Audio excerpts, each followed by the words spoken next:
এখন সংসদের তৃতীয় অধিবেশনের প্রথম বক্তব্য রাখবেন মিস্টার হারুন। মাননীয় সদস্য, আপনার সময় 5 মিনিট। ধন্যবাদ মাননীয় স্পিকার। মাননীয় স্পিকার, আমি এটা ভেবে অনেক গর্বিত যে আমি বাংলাদেশি।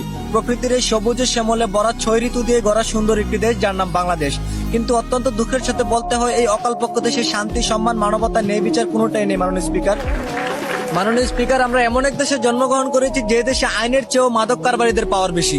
এমন এক দেশে জন্মগ্রহণ করেছি যে দেশে অন্যায়, অত্যাচার, অবিচল প্রতিনিয়ত ঘটে যাওয়ার পরেও এর কোনো প্রতিবাদ নেই। আর প্রতিবাদ করবি বা কে? যে প্রতিবাদ করে তার বেঁচে থাকার অধিকারই হারিয়ে ফেলে মাননীয় স্পিকার।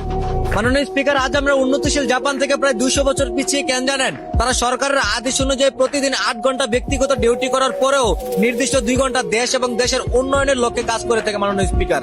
আর আমরা কাজের পাশাপাশি একে অপরের পিছনে আঙ্গুল ঠেকাতে ব্যস্ত থাকি, চুরি, ছিনতাই, খুন খারাপি করে নিজে বড়লোক হওয়ার চেষ্টা করি মাননীয় স্পিকার। মাননীয় স্পিকার, যে দেশের সাধারণ মানুষ বেঁচে থাকে আইনের উপর ভরসা করে, সে দেশের আইন বিক্রি হয় মোটা অঙ্কের টাকার কাছে।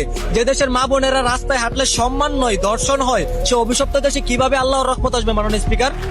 দেশটা যেন আজ মাদক কারবারিদের হাতে। প্রতিটা এলাকা, প্রতিটা অঞ্চল আজ মাদক দ্বারা পরিপূর্ণ মাননীয় স্পিকার। আর মাদক হলো এমন একটা জিনিস যে খায় সে নিজেও ধ্বংস, এমনকি পাড়া প্রতিবেশীদেরকে অত্যাচার করে বেড়ায়, কারণ তাকে সবাই ভয় পায় মাননীয় স্পিকার। মাননীয় স্পিকার, যে দেশের শিক্ষার্থীরা দেশ ও জাতির উন্নয়নে 24 ঘন্টায় পড়াশোনায় মনোযোগ দেওয়ার কথা, সে দেশের শিক্ষার্থীরা প্রেমিক প্রেমিকা, গার্লফ্রেন্ড বয়ফ্রেন্ড নিয়ে পার্কে ঘুরে। এটার জন্য তাদের বাধ্যতামূলক হয়ে গেছে মাননীয় স্পিকার।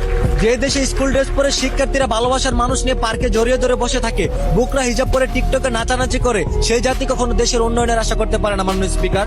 মাননীয় স্পিকার, আপনি সহ পুরো জাতির কাছে আমার একটাই আবেদন, ব্যক্তিগত নয়, দেশ উন্নয়নের চেষ্টা করুন। মারামারি, খুন খারাপি, চাঁদাবাজি, টেন্ডারবাজি বাদ দিয়ে আল্লাহর নৈকট্য লাভ করে দেশে শান্তি ফিরিয়ে আনুন। ধন্যবাদ মাননীয় স্পিকার।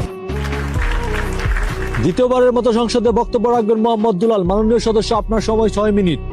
ধন্যবাদ মাননীয় স্পিকার। মাননীয় স্পিকার, আমাদের দেশে যাতায়াত ব্যবস্থা এতটাই দুর্বল যে গত ঈদ উল ফিতরে কর্মস্থল থেকে বাড়ি ফেরার পথে সড়ক দুর্ঘটনায় প্রাণ যায় হাজারো মানুষের। যেখানে করার কথা ছিল পরিবারকে নিয়ে আনন্দ, সেখানে নেমে আসলো সুখের ছায়া মাননীয় স্পিকার। মাননীয় স্পিকার, আমাদের দেশে সড়ক দুর্ঘটনায় যতগুলি মানুষের প্রাণ যায়, মনে হয় ইরান, আমেরিকা, ইসরায়েলের যুদ্ধ এতগুলি প্রাণ ঝরে মাননীয় স্পিকার। মাননীয় স্পিকার, বেপরোয়া গতি, মাদকাসক্ত ড্রাইভার, ট্রাফিকদের অনিয়মের কারণে এই সমস্ত ঘটনা ঘটে মাননীয় স্পিকার। এ ব্যাপারে দৃশ্যমান কোনো বিআরটিসির পদক্ষেপ আমরা দেখি না মাননীয় স্পিকার। মাননীয় স্পিকার, বেপরোয়া গতি, মাদকাসক্ত ড্রাইভার, ট্রাফিক অনিয়মের কারণে এই সমস্ত ঘটনা ঘটে মাননীয় স্পিকার। এই ব্যাপারে বিআরটিসির দৃশ্যমান কোনো পদক্ষেপ চোখে পড়ে না মাননীয় স্পিকার। মাননীয় স্পিকার, আমাদের সবার একটাই অনুরোধ, এবার ঈদ উল আজহা উপলক্ষে কর্মস্থল থেকে বাড়ি ফেরার পথে যাতায়াত ব্যবস্থার কারণে যেন কোনো মায়ের বুক খালি না হয় মাননীয় স্পিকার। ধন্যবাদ।